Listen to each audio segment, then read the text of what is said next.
A Wolf Soulmate Romance written by Clara Nightshade. Prologue. Ella Morgan lives by logic, lists, and late-night coffee.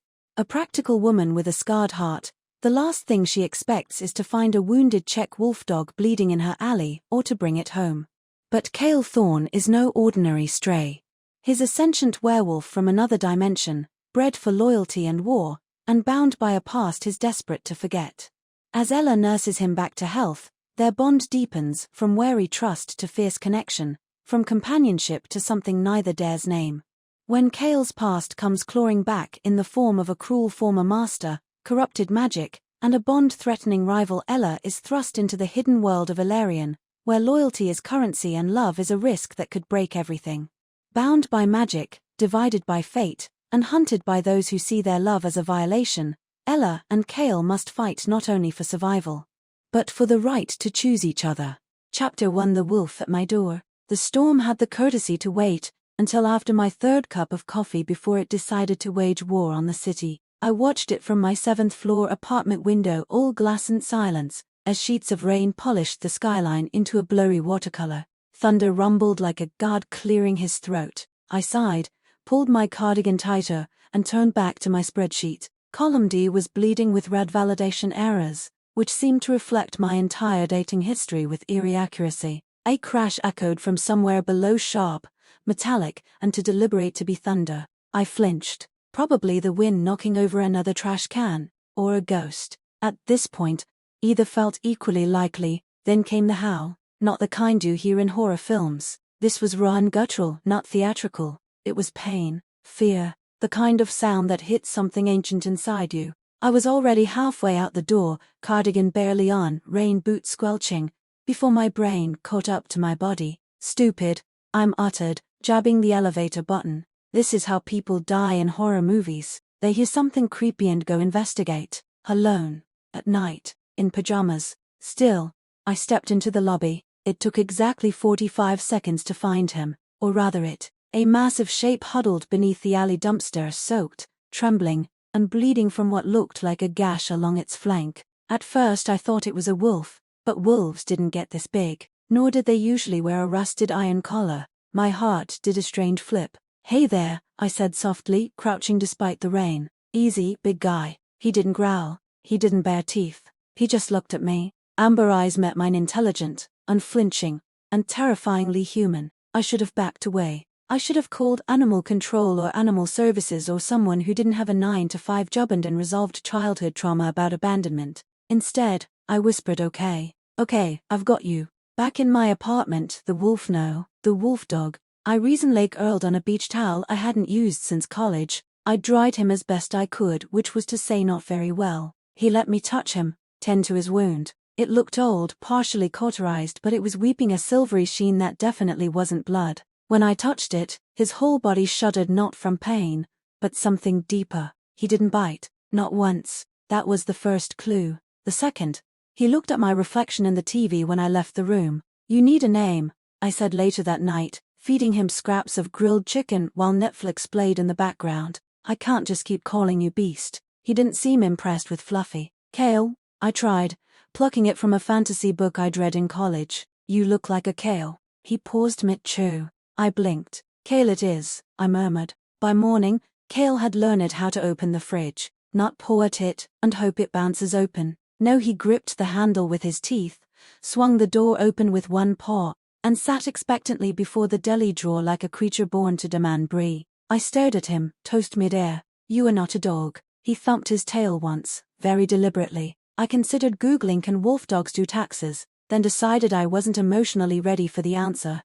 "All right," I muttered, tossing him a slice of turkey. "You can stay, but I'm buying a lock for the fridge." 3 days passed. Kael became the center of my universe, not by design but by gravitational force. He followed me everywhere, sat with me while I worked from home, slept at the foot of the bed, though he never made a sound unless I had a nightmare. Then he'd press his warm, solid body against mine until I calmed. I stopped checking dating apps, stopped obsessing over office politics. My life became an avingwam quiet, and I liked it. Then, on a Thursday afternoon, it happened. I stubbed my toe on the coffee table, hard, loud enough to wake the dead. I screamed a few very unladylike expletives. Kael was by my side in a second, pressing his massive head against my hip, gaze searching mine. But that wasn't the strange part. The strange part was the way he looked guilty, like he had failed to prevent it. I laughed, a little breathless. Kael, it's okay. It's just a toe, not a demonic possession.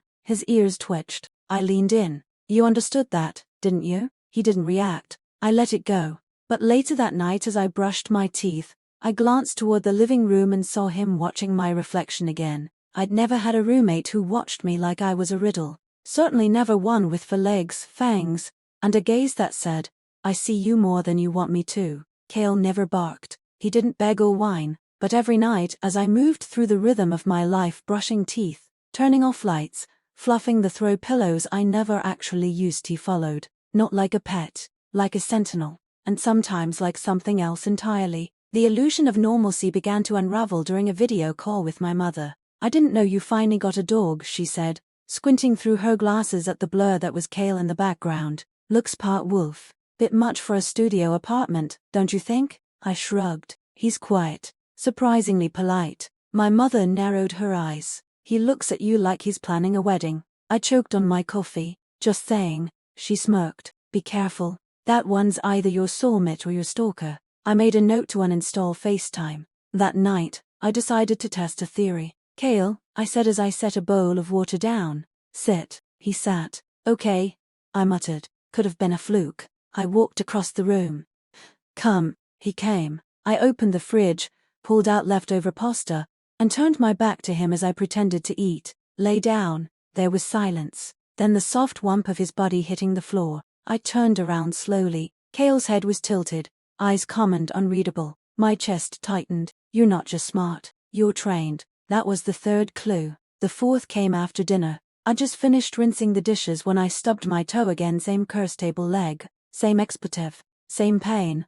Only this time, Kael growled. It was low, barely audible, but it vibrated through the floor. I turned to find him glaring at the table like it had committed a war crime. I laughed, even through the pain. You can't intimidate furniture. He looked at me, ears flat, and nosed my foot with surprising gentleness. I could swear the egg dulled under his touch just a little. I didn't sleep well that night, not from fear, from wondering. Friday morning, I tried going out without him. I'll be back in an hour, I told him at the door. Groceries. No fridge theft while I'm gone. Kael blocked the exit. Seriously? He didn't budge, just looked at the door, then back at me. His muscles were taut, not aggressive, just unwilling. You can't come to Whole Foods, Kael. He huffed, the canine equivalent of we'll see about that, and reluctantly stepped aside. I made it 3 blocks before I got the feeling I was being followed. I checked over my shoulder 3 times. Nothing. But the 4th time I spotted movement, tall, cloaked, and definitely not part of the morning joggers. No one else seemed to notice. I sped up. The feeling didn't go away. I made it back to my apartment winded, milk sloshing wildly in the bag. The moment the door shut behind me, Kael was there, sniffing, circling, nuzzling my hip like he was checking for injuries. I'm fine, I breathed. Just a creepy guy. Or hallucination. Either way, thanks for the dramatic reunion. Kael didn't relax. He paced the apartment, ears back, body humming with tension. That was the 5th clue, maybe the most important one. He wasn't just guarding me, he was tracking me. Later that night, I curled up with my laptop and tried to focus on emails. I was halfway through replying to my boss about quarterly projections when a warm weight settled beside me. Kael. He rested his head on my lap like it belonged there. I paused, fingers still on the keys. You're not really a wolfdog, are you? I whispered. You're something else. Kael didn't move, but his breathing slowed, deepened even, like he was anchoring me. I'd spent years building walls, between me and disappointment, between me and dependency, between me and anything that looked too good to last. But Kael, he'd walked into my life bleeding, silent, strange, and somehow made it feel like I wasn't alone anymore. I don't know who you are, I said, brushing his ear gently, but you make this apartment feel like home. He let out a sound, not a whine, not a growl, something closer to a sigh, something almost human. The next morning, everything changed. I was sipping lukewarm coffee, scrolling aimlessly through social media, when Kael sat upright and froze. Kael? I asked. He turned slowly to the front door. A moment later, someone knocked. Not the mailman. The kind of knock that said, I know who lives here, and I'm not leaving until you open up. I approached the door with caution, peeking through the peephole. A woman stood there, tall, half-elfin in the cheekbones, hair like spun copper. She wore a deep green trench coat and eyes that knew too much. "Ella Morgan?" she asked, voice muffled through the door. My pulse spiked. "You need to open the door, please. It's about your pet." Behind me, Kael let out a low, mournful whine. Chapter to the strange and the familiar. I didn't open the door right away. There was something about the woman's voice, measured, gentle, but not uncertain, that told me she was used to getting her way, like she was a therapist trained in de-escalation, or an assassin trained in not needing to. Kael pressed against the back of my legs, his weight a steadying force, but he didn't growl, didn't bark, just stared at the door like he was waiting, or reading. I cleared my throat. If this is about HOA rules, he's a registered support animal. Pause. Then Ella, he's not an animal. My spine turned to ice. "I'm Eliana Marin," the woman continued. "I'm with the wardens. I don't want to hurt him. I want to help." "Wardens." I opened the door 2 inches. "Explain." "Fast." She blinked, a flicker of surprise crossing her face. "You didn't know?" "Know what?" Her gaze slid past me toward Kael, who had moved to stand between us. Her expression softened. Oh, Kael, you picked her." "Picked me?" "Eliana." I snapped. "Words." "Now." She stepped back, hands raised. "I promise I'm not here to take him from you. I just need to confirm that he's safe and that you are." That was rich, coming from the stranger at my door who somehow knew my name and Kael's. "I'm fine. He's fine. We're all fine. That wound on his side isn't from this world. Neither is he. You know that, don't you?" My mouth opened, then closed again. I hated how easily I was unraveling. Kael whined softly. I looked down. He was staring up at me, ears low, body alert but not afraid. He wasn't stopping her from speaking. He was waiting for me to decide. God help me, I let her in. Eliana sat on the edge of the armchair like it might bite her. Her coat was damp at the shoulders, eyes scanning the apartment in practiced sweeps. She didn't relax until Kael lay down beside me again, brushing his head against my thigh like an anchor. "You have no idea what you've brought into your home, do you?" "He hasn't hurt me." "That's not what I asked." She pulled a device from her pocket, a flat silver disc that shimmered with faint green runes. It pulsed once. Kael flinched, not in pain and recognition. "He's a ward-bound werewolf," Eliana said gently. "From a dimension we call Elarion. We're the people who track and integrate cross-worlders who accidentally or otherwise breach through, like immigration for magical creatures. Roughly, only with more blood oaths and fewer coffee breaks." My brain stumbled. "Wait, you're saying he's not just a wolf, he's a person?" Eliana hesitated. "He was created, bred, engineered for obedience. But yes, he's sentient. He can understand you, probably better than most men." I looked down at Kael. His eyes met mine. No evasion, no apology. "How long have you understood me?" No sound. Eliana intervened. "He can't speak in this form. Not easily. His throat isn't structured for it, but he chooses not to shift." Her expression grew serious. "He might be afraid. He may not remember how. Or what. He doesn't know if you'll still want him once you see what he really is." Kael stood slowly. I barely breathed as he padded to the center of the room. His body tensed. His shoulders rolled. The air around him shimmered, like he'd waves off asphalt. Then the change began. Bones shifted with a sound like dry thunder. Muscles rearranged. Fur melted into skin. Not clean or magical, raw, physical, biological. He collapsed once midway, panting, but forced himself upright, and when it was over, a man stood where my wolf had been. Not fully human, his ears retained a pointed slant, his eyes still that impossible gold, but the rest? Broad shoulders, scars that told stories I wasn't ready to hear, a lean waist, trembling hands, and a face that was, I swallowed, beautiful in a way that didn't feel fair or safe. He dropped to one knee before me, lowering his head. "Allah," he rasped. His voice was smoke and gravel, barely formed but unmistakably clear. "Allah," like prayer, like regret. My vision blurred. Eliana's voice was soft. "He remembers more than I thought." Kael's hand brushed mine, calloused, steady, warm. Then he looked up at me, eyes full of guilt and longing. Not a dog, not a beast, a man, a soldier, and somewhere in that trembling figure someone who had chosen me. I didn't speak for a long time. Kael knelt there, still and silent, his chest rising and falling in shallow, controlled breaths. The air smelled faintly of ozone and something feral beneath, not unpleasant, but otherworldly. He was naked, though not indecent patches of fur still clung like armor across his arms and chest, covering the essentials. More modest than most shirtless gym selfies, honestly. But this wasn't about modesty. This was about the fact that the being I had fed turkey slices to, the one who curled at my feet when I was sad, wasn't just sentient. He had chosen me. You said, my voice cracked. You said my name. Kael's head lifted slightly. Yes. It was more breath than sound, but it pierced something deep inside me. I turned to Eliana, needing grounding. You said he was engineered? She nodded, face grim. The werewolves of Elarion weren't born the way you or I were. They're forged magically and biologically. A hybrid of beast and man, loyal by design, bound by oath to whoever claims them first. Claims? I snapped, my fingers curling into fists. You make it sound like owning a toaster. Her eyes softened. I know how it sounds, but they aren't tools. At least, not anymore. Not since Kael. What does that mean? Eliana looked at him and something like a passed over her face. He broke his first oath. Walked away from Lord Alaric Vane. Kael flinched. El?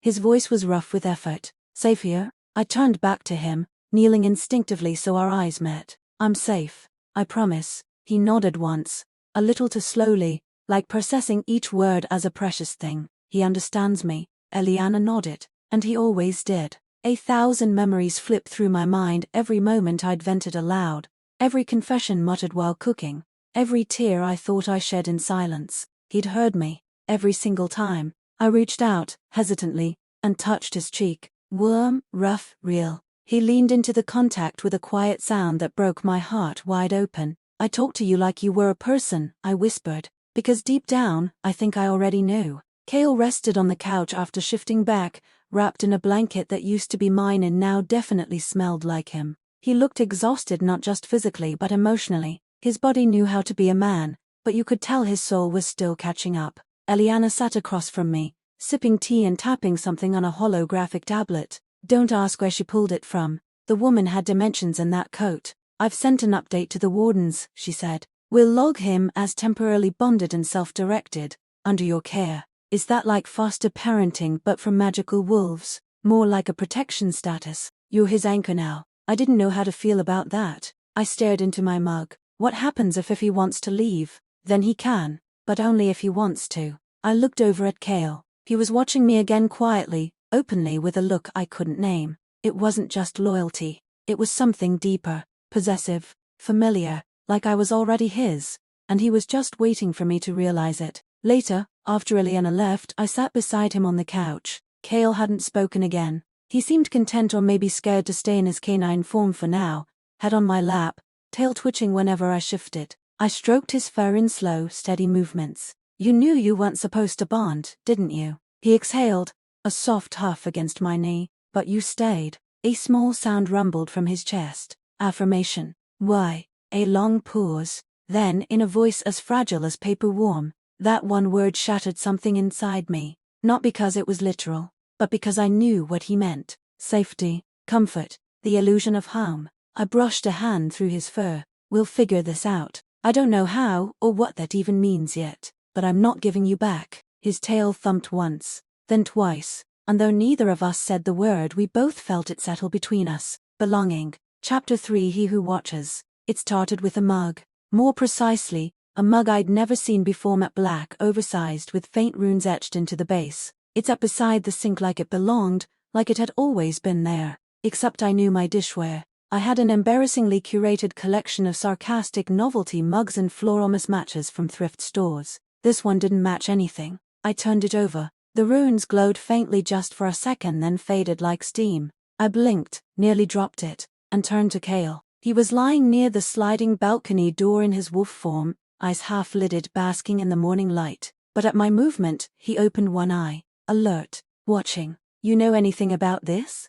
I asked, holding up the mug. A pause. Then, almost imperceptibly, he looked away. I narrowed my eyes. That's not suspicious at all. He huffed and rolled to his feet, stretching his massive frame before trotting into the living room like a cat, pretending not to have knocked something over. I followed, mug still in hand. Okay, Mr. Mysterious, we need to talk about boundaries, and breakfast, and maybe ancient artifacts on my counter. Later, while Kael napped, I texted Eliana. Ella, hey, found a weird mug.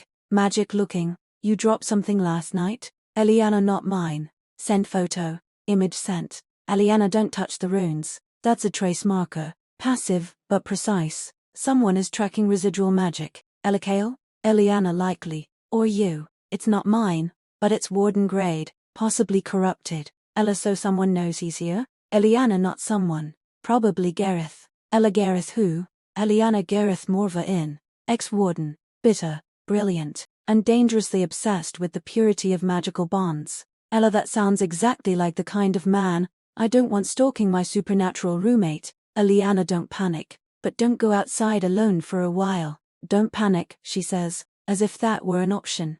I didn't tell Kael. Maybe that was the coward's move, or maybe I was protecting the fragile piece we'd carved into our strange, shared life. It was only a few days ago he'd shifted in front of me. The bond between us still felt raw like wet clay, and something about the look in his eyes when he sat near me at night told me he was waiting, always waiting, for rejection, for flight, for me to realize he wasn't what I wanted. I couldn't add being hunted to his plate just yet, so I pretended everything was normal. I cooked, he hovered beside me like an oversized kitchen assistant. I took client calls, he curled at my feet and growled whenever someone raised their voice. I watched trashy romantic dramas, and Kael, I swear to God, huffed at every plot twist like he had notes. One night, I asked him point blank, you were bred to protect. Does that mean you can't love? His ears twitched. Then, softly, he padded across the room and laid his head in my lap. Not as a soldier, as someone choosing softness. I noticed the man across the street 3 days later,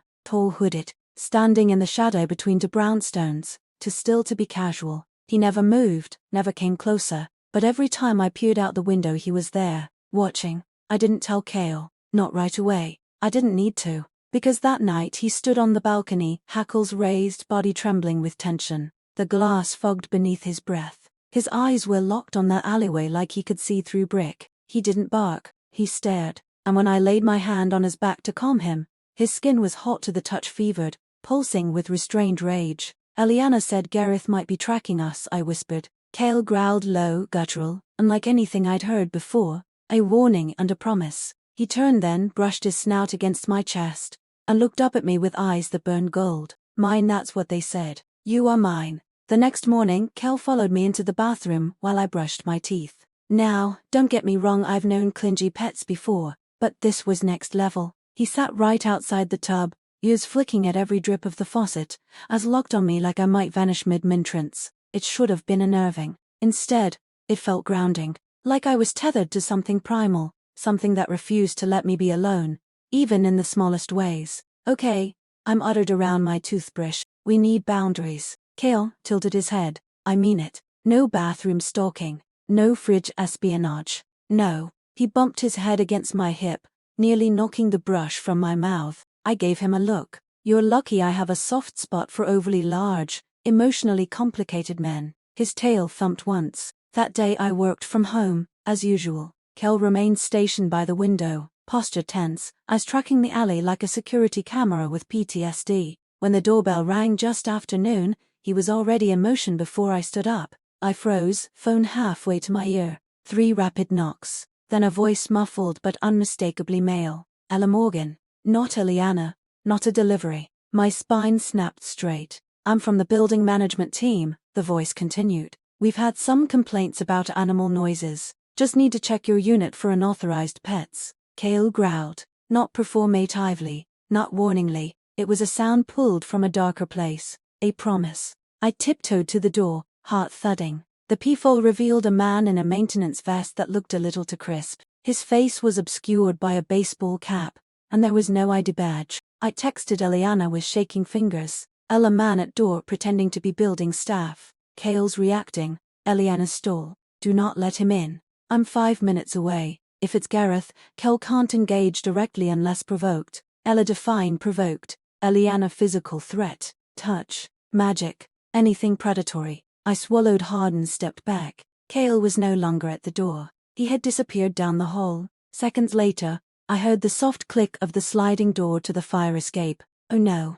he was flanking. I turned back to the door. Sorry, I called. Now's not a great time. Silence. Come back with paperwork, I added. And next time, lose the fake badge. No response. Just the sound of retreating footsteps and a quiet, unmistakable growl from outside the window. I ran to the balcony. Kael had the man pinned, not touching but standing mere feet away, still in wolf form, gaze locked and body taut with threat. The man stumbled backward, face pale, and took off running down the alley. Kael didn't chase. He returned to me moments later, climbing up the fire escape like he did it every Tuesday. When he stepped through the sliding door, I dropped to my knees and grabbed his face. "You're insane," I whispered, brushing fur from his muzzle. "You're insane and brilliant and reckless." He licked my cheek, then nosed his way under my arm and curled his body around mine on the floor, like a living shield, like I was the only thing in the world that mattered. That night I tried to go on a date.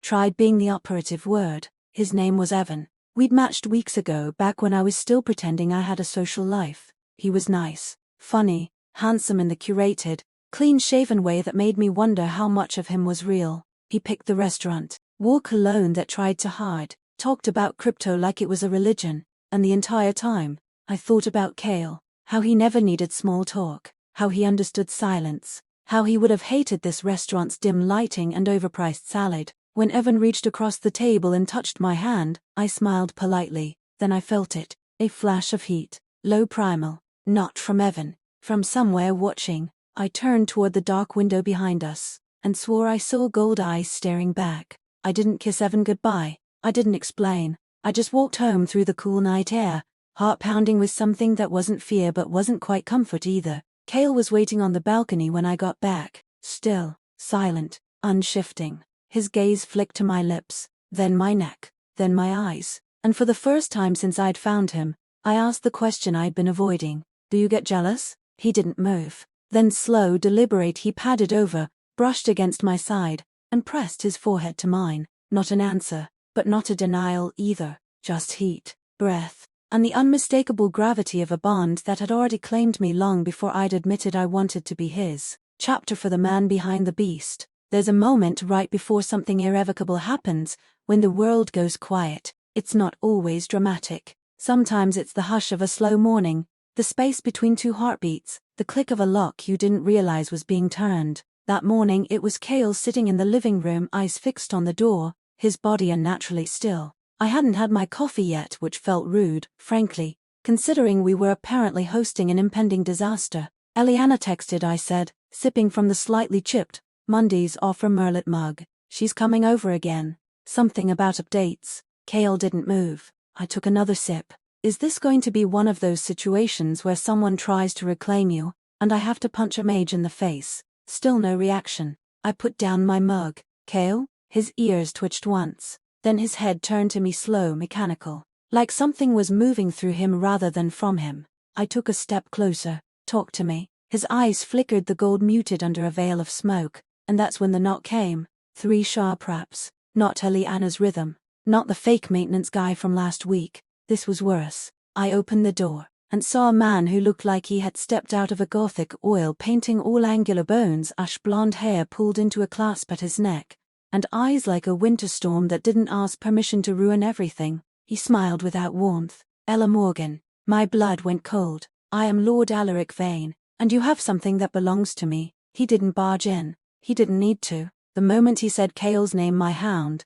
Kael Thorne, the air in the room shifted. Kael stumbled back a step, as if the name had been a lash. His body rippled, from wavering between man and wolf, as though he couldn't remember which shape belonged to him. I moved between them instinctively. "He doesn't belong to you." Vane smiled like I'd amused him. "That's sweet. Misguided but sweet. You think claiming him with kindness makes him yours. He chose me. He was made to choose," Vane said. "Programmed by bond. Loyalty burned into his bones. You think your gentle affection can undo years of obedience training, blood conditioning, magical imprinting? Maybe not," I said, "but he's here, and not with you." That got me silence, but not defeat. He turned his gaze on Kael. I could say the command word right now, and he'd come to heel. Kael didn't look at me. His breathing had gone shallow, his shoulders shook. I could see the war inside him, not a metaphor, a literal, magical battle for control, and he was losing. "Eliana," I whispered, fumbling for my phone.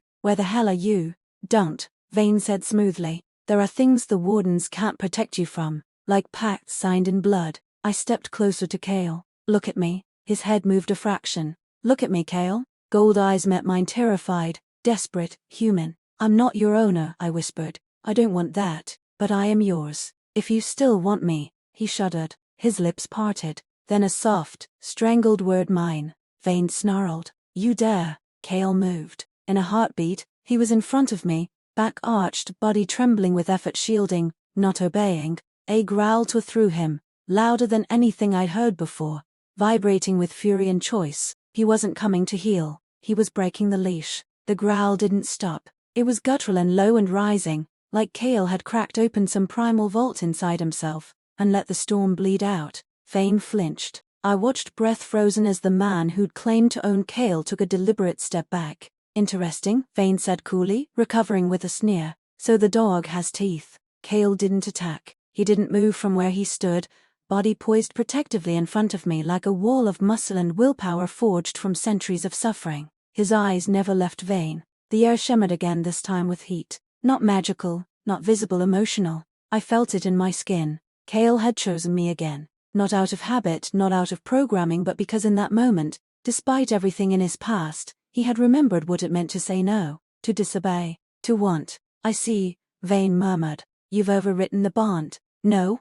I said, stepping out from behind Kael. He did. Vane's gaze locked with mine. It wasn't angry. It wasn't even disappointed. It was worse. Calculating. This changes nothing, he said. You're not his salvation, Ella. You're his weakness. You've made him a target. Before I could respond, before Kael could lunge, a wave of pressure slammed into the room like a vacuum, sucking all the air out. Then Vane vanished. Just gone. No flourish, no smoke. The space he'd occupied seemed colder. Kael collapsed to his knees. I rushed to him, grabbing his shoulders. Kael, hey, look at me. His breathing was erratic. Not like panic, like recoil, like something had torn free inside him. El, he whispered, voice hoarse, broken. I remember. All of it. His fingers, now fully human, curled into fists. I was his. For years, I wanted to be. A pause. Because it was the only way I knew how to survive. I wrapped my arms around him. And now? He didn't answer right away,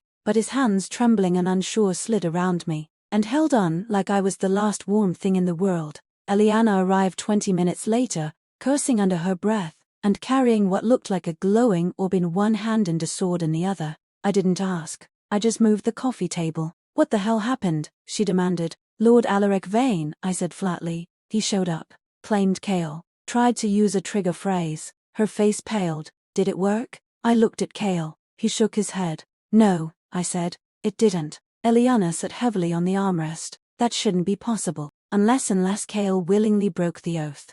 I did, Kael said, his voice stronger now. I chose her. Silence fell. Then Eliana exhaled slowly. Do you know what that means? Kael looked at me. No more leash. No, she said. It means you're now outside the protections of your original pact. You're free, yes, but also unbound. Which means any blood mage, former master, or hostile agent can now legally try to take or rebend you. I stiffened. Legally? It's Elarion law, Eliana said grimly. And we're not in Elarion, but some of their laws leak through the bond, especially when people like Gareth or Vane are involved. I stood. Then what do we do? She looked at both of us. There's one option. Kael sat up straighter. Eliana met my gaze. A new covenant. One based not on obedience, but on mutual choice. A blood-soul pact. Rare. Sacred. Permanent. My mouth went dry. What's the catch? If either of you breaks it, she said, you both die. That night I sat on the floor beside Kael, legs tangled with his, a blanket draped around us like a shield. We hadn't spoken much since Eliana left. The idea of a blood-soul covenant lingered between us. Not just magical, not just romantic, irrevocable. Kael broke the silence first. You don't have to choose this. I can go. No, I said instantly. He looked at me, startled. I shifted so we were eye to eye. I've spent my life avoiding risk, avoiding people, avoiding mess. But then you walked into my life, bleeding and growling and stealing turkey from my fridge. His lips twitched, and for the first time I whispered I wanted to stay in the mess. A long beat. Do you trust me?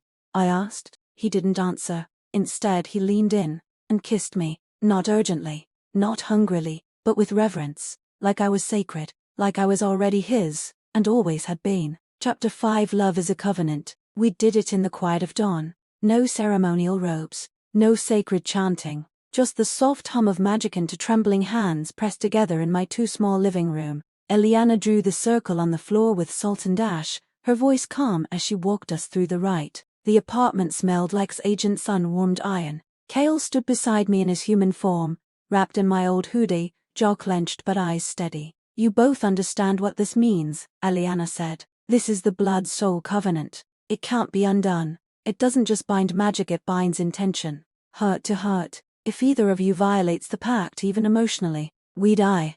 I finished for her, voice hoarse. Eliana gave me a soft look. Or worse, the bond severs but leaves the soul hollow. Kael's fingers slid into mine. I know what I want, he said. There was no hesitation, only need, and something close to awe. Eliana handed us a blade, thin, curved, ancient. Palm to palm, she instructed. Blood must flow freely. I winced but didn't flinch as Kael drew the blade across my hand, then his. Our blood mingled between our joined hands, red and gold pulsing like twin heartbeats. The circle flared to life, glowing amber and silver. Eliana began the invocation. Do you, Kael, Fawn of Elarion, forsake all former bonds and entrust your soul to Elam Organ, by magic, will, and vow? I do, Kael said. His voice was steady, but his grip on my hand tightened. Do you, Elam Organ of Earth, accept this bond freely without coercion, and in full knowledge of its permanence? I looked into his eyes. I do. The light flared, not blinding, but warm, a flood of something ancient in it that sank beneath my skin. I felt Kael's magic pulse inside my chest, felt my own essence reach for his. Not a chain, not a leash, a thread, golden, living, unbreakable. The bond snapped into place with a final pulse that echoed like a second heartbeat beneath my own. Kael gasped, collapsing to one knee. I fell with him, his forehead touched mine, and for a moment we didn't need words. We were home. Eliana left soon after, muttering something about a field report and telling the wardens you didn't combust. We sat on the couch, still reeling. I felt lighter, but also full, like someone had poured something molten into the cracks I'd learned to live with. Kael didn't speak. He just touched my hand like he was afraid I'd vanish if he let go. I finally broke the silence. Do you feel different? He nodded slowly. I feel known. I swallowed. Does it scare you? Yes, he whispered, but not as much as the idea of losing it. A pause. Then he added, you shine in me now. I blinked. What does that mean? Kael touched his chest. Before, I only heard you. Now, I feel you. Even when you're silent. Even when you're far. He took a breath. You are a star on the inside of me, and I will never be lost again. Later that evening, I opened my messages for the first time in days. 7 missed calls from work. A string of increasingly unhinged emails from my boss. One meme from my mother that had somehow become a GIF slideshow titled 10 signs your dog is actually your husband. I laughed, genuinely. Kael tilted his head. I held the phone up. You've been demoted from pet to domestic partner, apparently. His brow furrowed. I do not understand this hierarchy. You will. Wait. Till you see tax season. Kael blinked. Do I file jointly now? I cackled. He looked so genuinely perplexed I nearly snorted wine through my nose. God help me. I was falling in love with him. Not because of the magic. Not even because of the bond. But because of moments like this where the supernatural and the mundane collided into something messy and weird and ours. That night, as I climbed into bed, Kael followed silently, shifting into his wolf form before curling up at the foot of the mattress. You don't have to do that anymore, I murmured. You can stay like you. He looked up at me, eyes glowing in the dim light. Are you sure? My breath caught. It was the first time he'd asked me that question. I nodded, and he shifted slowly, reverently, and climbed into bed beside me. Not as a guardian, not as a beast, as Kael, warm and solid and real. He wrapped himself around me, hand resting lightly over the center of my chest where the bond still hummed like a second pulse. I will never leave you, he whispered. I know,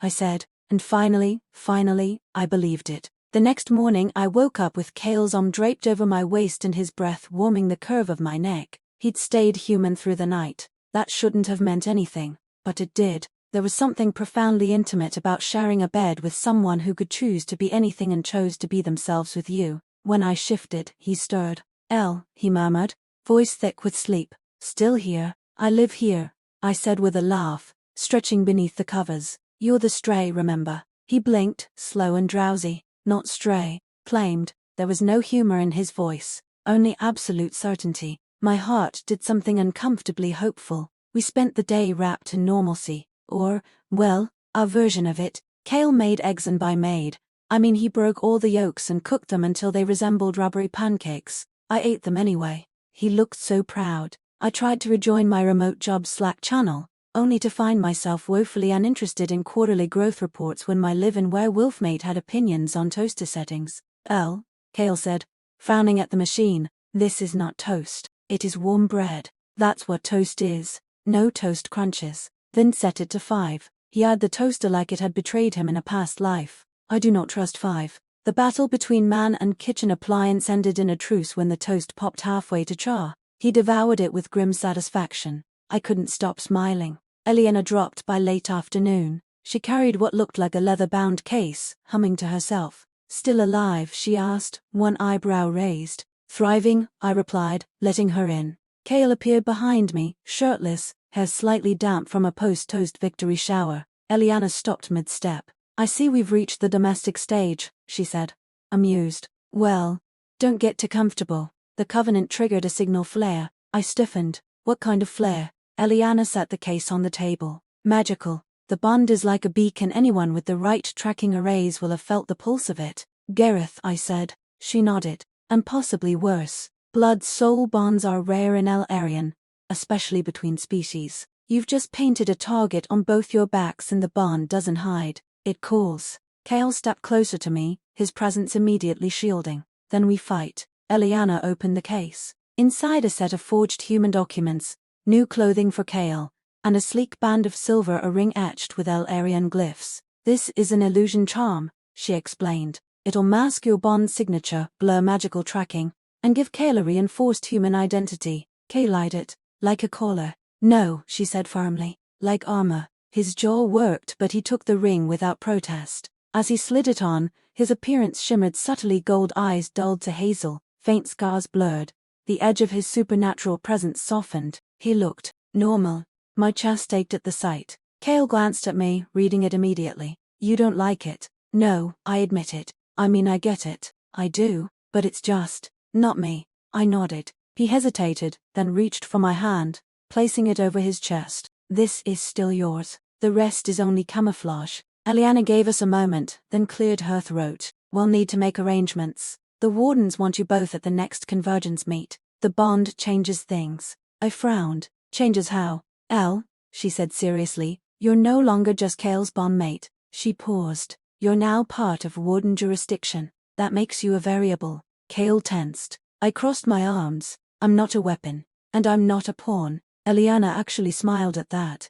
Good. That's exactly what we need. After she left, Kael and I sat on the fire escape, watching the sky darken into a canvas of city lights and stars. I've never had a future before, he said quietly. I looked at him. And now? He glanced at me, then leaned his head on my shoulder. Now I have one. I didn't say anything, but I slipped my fingers into his, and squeezed, because whether we were ready or not, the next chapter of our lives had already begun, sealed in blood, bound by choice, and echoing across dimensions like a promise. And I would walk into that unknown with him, every step. Chapter 6: The Price of Loyalty. Kael was gone when I woke up. The sheets were still warm, his scent lingering, pine and heat and something unnamably his. But the bed was empty. My first thought was coffee. Maybe he'd gone to figure out the mystery of the French press again. My second thought was he wouldn't leave without saying goodbye, and that was the one that stuck in my chest like a shard of ice. I found a note on the counter. I'm sorry.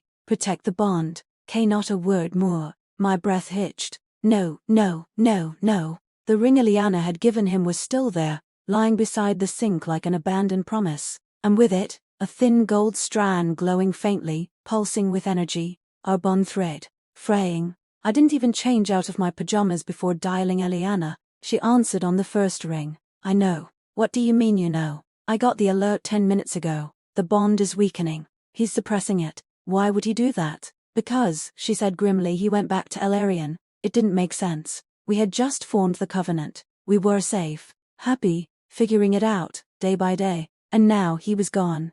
Like none of it ever mattered. Except I felt it. The slow, pulsing throb of the fraying thread between us. It wasn't pain, exactly. But it was worse, the ache of absence written into my very soul. Every heartbeat dragged, like part of me had been ripped away. Eliana, I said, my voice a rasp. Why would he go back? Her voice softened. Because he thinks it's the only way to protect you. I leaned against the counter, legs weak. That's not protection, that's abandonment. No, that's Kael's conditioning. He was trained to sacrifice. He believes pain is the price of loyalty. I swallowed the lump rising in my throat. He thinks the covenant puts a target on your back, she continued. By going back, by severing his presence in this world, he believes he's keeping you safe. And he didn't even ask. No, she said quietly, because he didn't think he had the right. By noon I was tearing through the apartment searching for anything that might connect us. Anchor us, pull him back, his hoodie still draped over the couch, a single strand of his hair clinging to the pillow, the empty turkey wrapper he'd forgotten to throw out. I gathered it all like relics from a fallen shrine. Then I called Elric Don Mir. I hadn't met him before. Eliana had warned me he was an acquired taste, but if anyone could get me into Elarion without an official warden escort, it was him. He answered the video call dressed in robes that looked like someone had stitched together a thunderstorm and a mood ring. His hair stood in defiance of gravity. His eyes narrowed the second he saw me. You're Ella. I am. You're the reason my magical newsfeed is full of love poetry and covenant theories. I blinked. There's a magical newsfeed. There's always a magical newsfeed. He sipped something fizzy and glowing. Why are you calling me? Kael's gone. He broke the bond. Or suppressed it. Or something. I need to get to Elarion. Now. He looked at me for a long moment, then said, most people call for a portal when they're running away from a relationship, not into one. I'm not most people. He grinned. I like you. 2 hours later, I stood on the roof of a hotel downtown with a swirling silver portal sparking in front of me. Eliana stood to one side, arms crossed, gaze sharp. This is reckless, she said. So is love, I replied. She sighed, then handed me a dagger. You might need this. For what? To stab someone. Or yourself. Depends on how bad this goes. I took it. Ella, she said, softer now, you understand what you're walking into, right?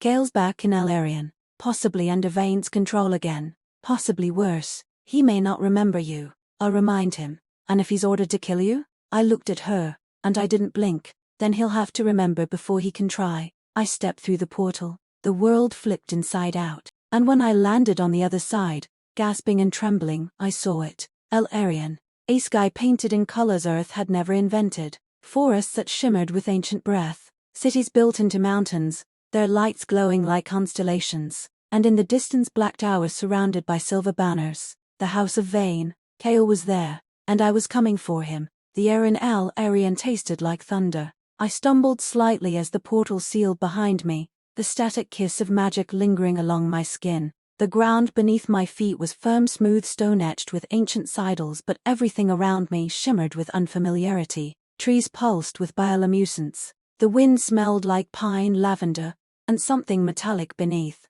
The silence was unsettling. This wasn't Earth, and Kael wasn't mine here. I pressed my hand over my chest. The bond thread was still there but faint, thinner, as though he placed miles and magic between us and was holding it shut with trembling fingers. I didn't know if he could feel me, but I felt him. Elric's spell had dropped me just outside a warden hideout, a grove hidden in the foothills between Viric's territory and Vane lands. Eliana had marked it on a scroll like she'd been waiting for me to do something this stupid. Inside the grove, I found Lyre Ashwood. He looked like a storybook lumberjack, and a mountain had had a very gentle child. You're Ella, he said, handing me a cloak before I could speak. He's in the citadel. Is he okay? Lyre's expression darkened. Define okay. He walked through the front gates. Didn't resist. Didn't speak. My heart plummeted. Vane's people are calling it an act of penance. He hasn't shifted since. They keep him locked in the low halls. What are those? Lyre paused. Rooms designed for creatures, not people.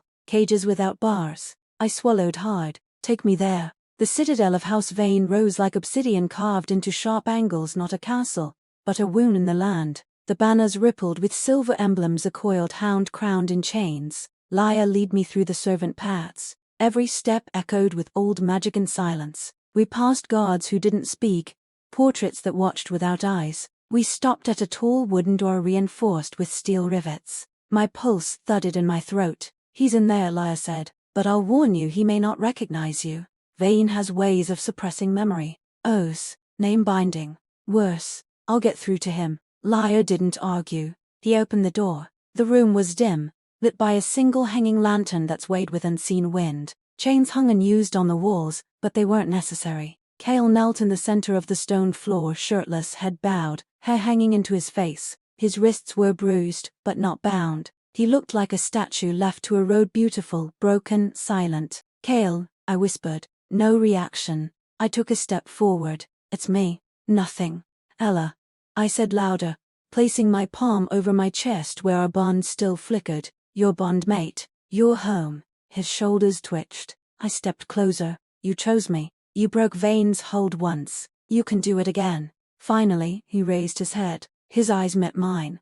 And they were a blank. No flicker of gold. No recognition. But something tightened in the room. A tension. Ella Morgan, he said, hollow, mechanical, like he was reciting a phrase he'd been forced to memorize. I flinched. Kael. I have been instructed to eliminate threats to House Vane, he continued. He rose to his full height, tall, towering wrong. My throat closed. I'm not a threat. I'm yours. His hand moved to the blade at his hip. I held up mine. Not in defense. In offering. Then strike me, I whispered, because I'd rather die by your hand than lose the real you. He hesitated, and in that hesitation the bond snapped back into place. A rush of heat flooded my body as our thread flared gold. Kael staggered, grabbing his chest like it burned. His eyes flickered. Ella?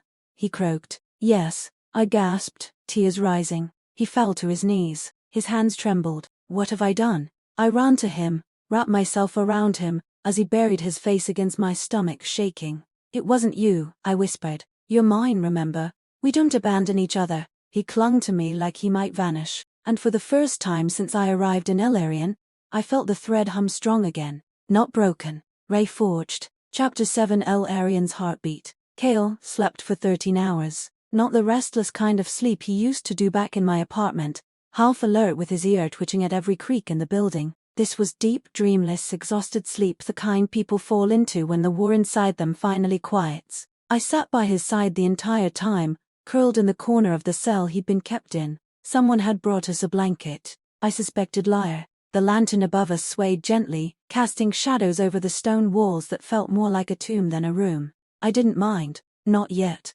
Because he was here. He was Kael again. And I was going to get him out of this place if it killed me. When he finally stirred, the first thing he did was reach for me. He didn't open his eyes. Just blindly reached out, fingers fumbling until they touched my knee. When I wrapped my hands around his, he exhaled like he'd been holding his breath for years. He rasped, eyes blinking open. You followed me. You didn't leave me much choice. His lips twitched. I thought I could protect you by leaving. You broke my heart instead. Kael's entire body went still. I'm sorry. I know, I said, but I need you to hear this. I never wanted safety without you in it. He sat up slowly, groaning. He tried to erase you. I know. I forgot your name. But I never forgot the warmth. I swallowed hard. That's how I found you again, he said, pressing a hand to his chest. There was still this burning, even when everything else was cold. Our bond thread pulsed against my skin. I touched it, feeling its steady rhythm return. Then let's get out of here, I said, before Vane realizes he didn't succeed. Kael shook his head. It's not that simple. I stood. Why not? Because someone else knows I'm here, and they're watching you two. We snuck out under the veil of twilight. Liar and Eliana had coordinated the plan while I watched over Kael. They called it a shadow thread extraction, which sounded cool until you realized it mostly involved a lot of crawling through mossy tunnels and avoiding magical tripwires made of sentient lichen. Kael moved like a ghost beside me, fluid, silent, instinctuant. Even without his full strength he was a force. And now that he had me in his sights again, he didn't stray more than a hand's breadth from my side. I feel like we've reversed roles, I whispered as we crawled through a narrow stone passage. He glanced at me. You're the one rescuing me now. I was thinking more along the lines of me being the impulsive one. He smiled. It suits you. We emerged into a clearing beneath the citadel's eastern bluff. Eliana waited there, cloaked and tense, her stuff already lit with protective wards. She relaxed the moment she saw us, but only a little. You don't have long, she said. Gareth knows. I froze. Gareth Morva in? Eliana nodded. He's been moving agents through the eastern borders. The bond flare when Kael remembered you? It echoed all the way through the warden lines. If he's coming, it won't be to talk. Kael's expression darkened. Then we run. But Eliana shook her head. No, we move. She pulled out a small carved objective compass, but instead of pointing north, it pulsed faintly toward a point in the distant trees. To the Grove of Mirrors, she said. There's a place there where the veil between worlds is thinnest. If you're going to leave Elarion again safely, that's where we go. And if Gareth finds us before we get there? I asked. She met my gaze, expression unreadable. Then we hold the line, or die trying. We traveled that night beneath Elarion's twin moons. The forest shimmered with quiet life, trees that shifted subtly when you weren't looking, stones that whispered names in old tongues, and flowers that bloomed only when touched by shadow. It should have been terrifying, but with Kael at my side, his hand brushing mine, our bond glowing faintly between us, it felt like walking through someone's dream. I missed this, he murmured. What? This world, before it became a cage. I looked up at the stars. It's beautiful. So are you. The words slipped from him so naturally I almost missed them. When I turned, he was watching me again with that look that said I was the center of his compass, and everything else was just landscape. I reached for his hand, and in the hush between heartbeats, I felt it, the heartbeat of Elarion, and the unmistakable pulse of something coming closer, something dark, something hungry. The air thickened as we neared the edge of the Grove of Mirrors. It was subtle at first, a tension beneath the wind, the way the trees stood to still, to silent. Even the glowing flora dimmed, retreating into themselves like animals before a storm. The forest was holding its breath. So were we. Kael walked ahead now, every muscle coiled like a drawn bowstring. His eyes gold once more scanned the shadows, flicking toward sounds only he could hear. El, he said softly, without turning, we're being hunted. I didn't ask how he knew. The tremor in our bond told me enough. Eliana cursed under her breath and stepped in beside me, her staff pulsing with pale blue light. He's here. Gareth, she nodded, or one of his echoes. He won't show himself yet. He'll use fear first. Division. Then he's going to be disappointed, I said tightly. Kael paused. Stay close. Don't let the mirrors trick you. Mirrors? I asked. Eliana gestured ahead. The grove gets its name from the trees. They reflect what you fear, what you want. Sometimes they even show you who you might have been. We stepped into the clearing. It didn't look like much at first, just a circle of towering silver-barked trees, their trunks so smooth they shimmered like polished metal. Then the light shifted, and I saw it, my own face reflected back but younger, alone, crying in an office bathroom. Another tree showed Kael on all fours, snarling, chained. Another showed us kissing, but in a world I didn't recognize, under a moon I'd never seen. Don't believe anything you see, Eliana warned, and don't touch them. We walked in silence, the clearing stretching impossibly wide now, the trees blurring one into the next. And then, Ela, I froze. That voice, it wasn't Kael's, it wasn't Eliana's, it was me. I turned and came face to face with a version of myself, but older, sharper, colder, wearing a crown of woven bone and eyes that had forgotten softness. Do you see it now? The mirror, Ella whispered. This bond will ruin you. I stumbled back, but the illusion didn't advance. It simply watched. Kael reached for me, his hand warm and solid. She isn't you, he said. She's your fear. I looked into the reflection's eyes so like mine, and yet not. I'm not her, I said aloud, and the illusion dissolved. But the trees weren't done. One showed Kael standing in chains before Vane again, his eyes hollow, his mouth silent. Another showed me alone in my apartment, clutching his ring, grey with age, the bond gone. Kael growled low. He's using the grove. Gareth? Eliana asked, spinning, staff raised. Kael nodded. He's bleeding illusions into the veil, making them stronger, trying to trap us here. We need to move, I said. But before we could take another step, the clearing erupted with magic. A blast of red light slammed into Eliana's ward, sending her flying into the brush. Kael lunged forward, catching the brunt of the second blow, teeth bared, and Gareth Morvain stepped out of the mirror behind us. He was tall, lean, with silver-threaded hair and eyes that burned like coal underwater. You really thought you could steal him from me, he said, voice soft, almost disappointed. I didn't steal anything, I snapped. Kael chose. That bond should never have been allowed, Gareth sneered. It violates every law of magic, every natural order. A beast bound to a human. Pathetic. He's not a beast, I said, and I'm not just a human. I'm his. Kael stood beside me now, bare-chested, eyes burning. Touch her, he growled, and I end you. But Gareth only smiled. Then let's test that, shall we? He raised his hands, and the mirrors shattered. We were plunged into chaos. Reflected versions of Kael poured from the trees, some still chained, some twisted and monstrous, others grinning with blood on their teeth. I couldn't tell which were illusions and which were Gareth's magic-made flesh. Eliana scrambled to her feet, staff blazing. He's drawing on the grove's echoes.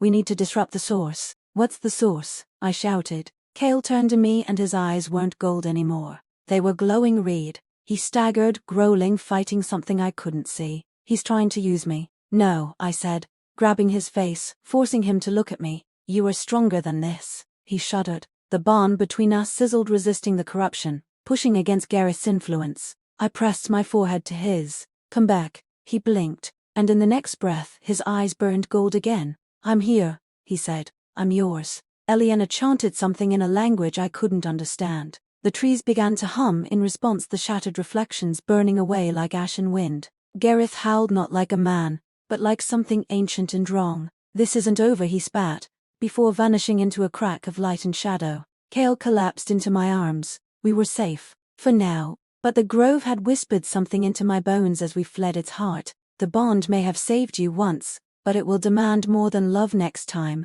and I wasn't sure if either of us was ready for the price. Chapter 8. The Wolf Remembers. Kael didn't speak for hours. After Gareth vanished, after the grove of mirrors calmed and the shattered illusions were swallowed back into bark and shadow, we moved without words. Eliana led us to an old warden outpost built into the roots of a petrified tree. Safe, hidden, silent. Kael sat near the hearth, curled into himself, still shirtless, streaked with soot and blood and something darker. The fire danced across his skin, but he didn't seem to feel the warmth. He hadn't let go of my hand. Not once. I squeezed it gently. Kael, I said, talk to me. I almost killed you. His voice was run out gravelly, not rough but torn, like something inside him had cracked open and was still bleeding. You didn't, but I wanted to, he whispered. Just for a moment. I saw you, and I didn't know you, and in that moment I wanted to obey. I moved to sit in front of him. You didn't give in. His eyes lifted. They were golden again, but dulled,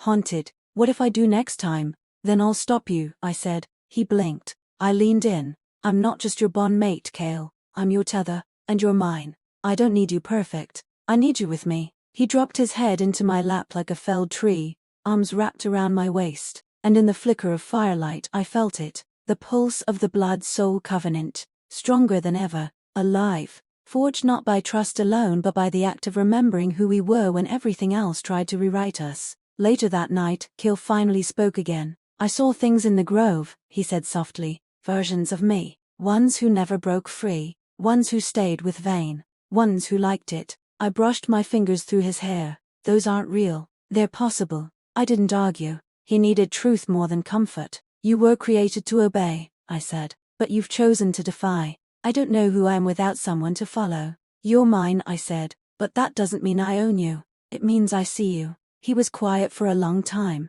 Then I want to be more than a protector. I looked at him. You already are. His brows furrowed. Then why do I still want to guard you with every breath I have? Because love and protection aren't the same thing, I said, but sometimes they grow in the same soil. Kael closed his eyes. You always say things that make sense after I've broken something. You're learning, I teased. I am, he murmured, but I don't want to just remember. I want to build. I kissed his temple. Then let's start. We left the outpost at dawn. Eliana stayed behind to mislead trackers, buying us time. Our destination, the Central Warden Refuge in Virex, a neutral territory protected by old covenants and thorn fire wards. It was the only place left in Elarion where Kael might truly be safe, where the bond could stabilize, and where answers to Gareth's corruption might lie. The journey took us through the Ember Wood, a place where fireflies glowed like embers and the trees whispered secrets when touched. Kael kept close but quiet, his hand often brushing mine, always reaching as if to confirm that I was still there.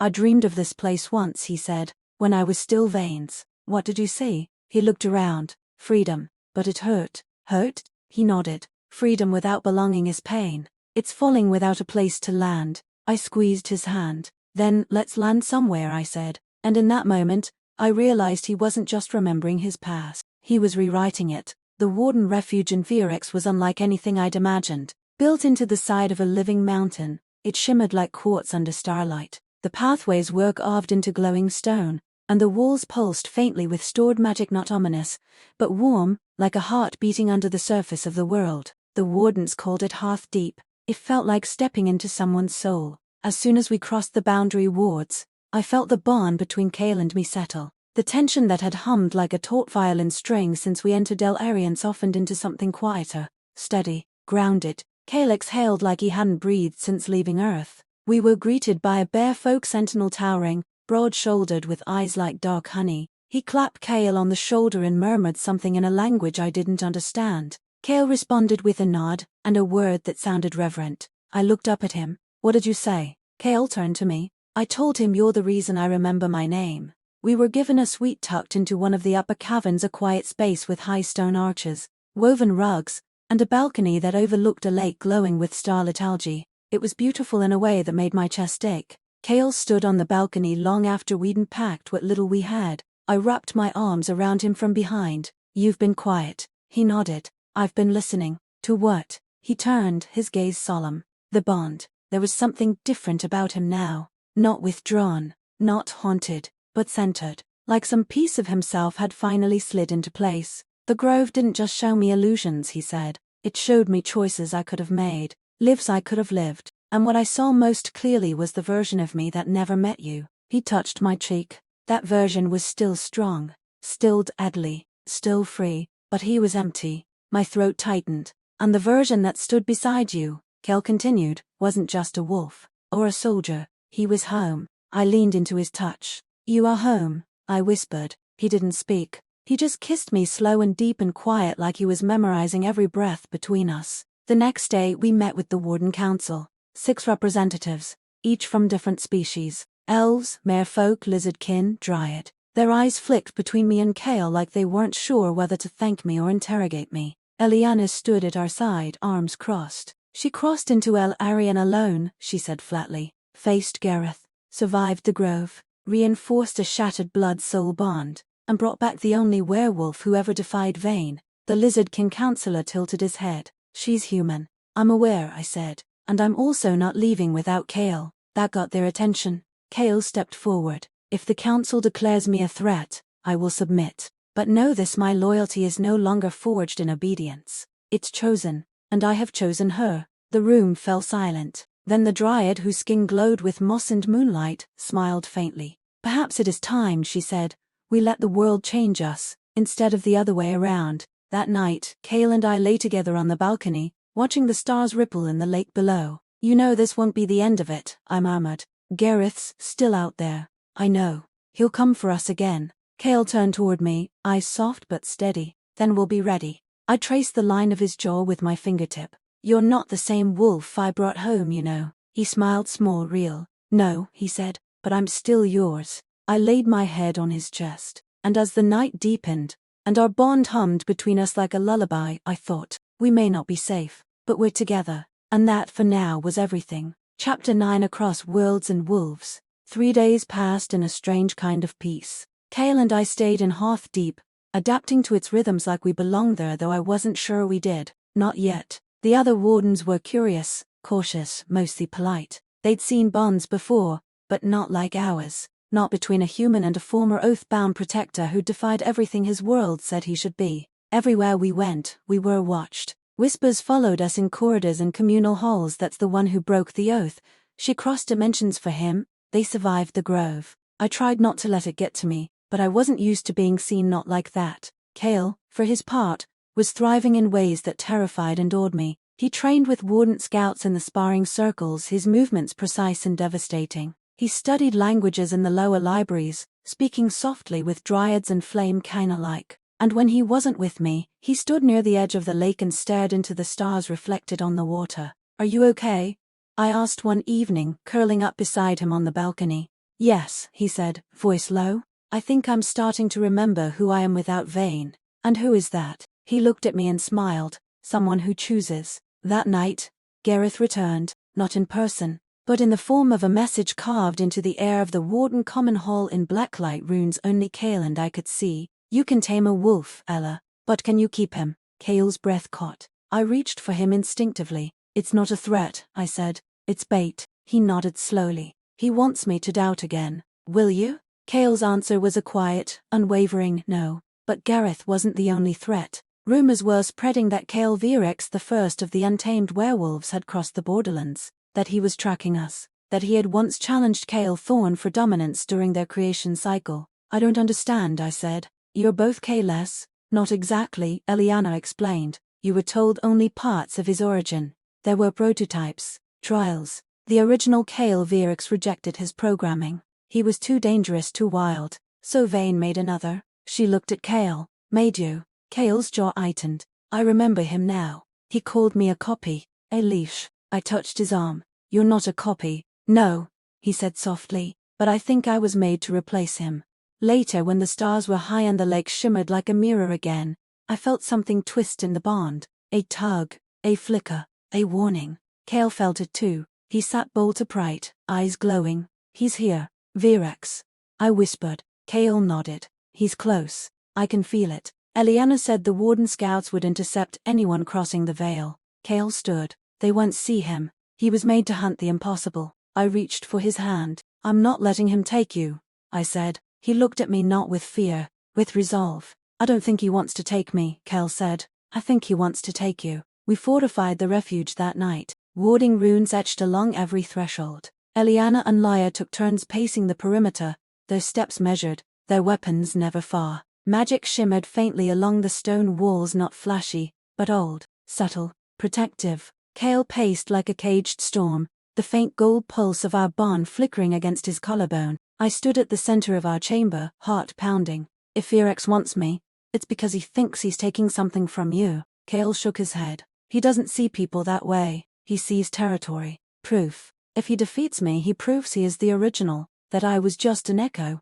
You're not an echo. No, he said, voice dark, but he needs to believe I am. And to do that he'll use you. The words hung heavy, and for the first time in a long time, I didn't feel brave. I felt hunted. The attack came just before dawn. A scream sharp animal echoed through the lower levels. The ward line ruptured with a crackle of magic. By the time I reached the courtyard, Kael was already there, shirtless, claws half shifted, eyes blazing. Across from him, emerging from the tree line like a shadow pulled from a dream, Kael Virex. Same frame, same height, but wrong, wild. His hair hung in dark, damp angles. His jaw was streaked with blood. And his smile, gods, his smile was pure madness. I came for what's mine, Virex said. Kael stepped forward. She's not yours. Oh, I don't mean her, Virex spurred. I mean the truth, the claim, the bond. You stole it. Kael's growl vibrated the air. I earned it. Virex's eyes snapped to me. You smell like him, he said,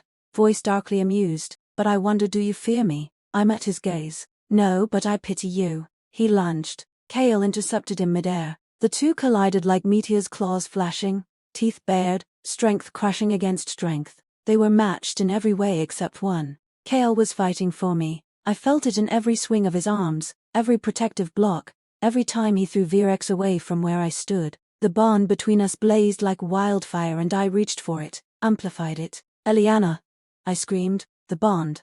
Can we use it? She was already moving, glyphs glowing along her arms. Channel it into the stone. I pressed my palm against the courtyard tiles and poured my magic bond into the earth. The ground lit up beneath Kael's feet.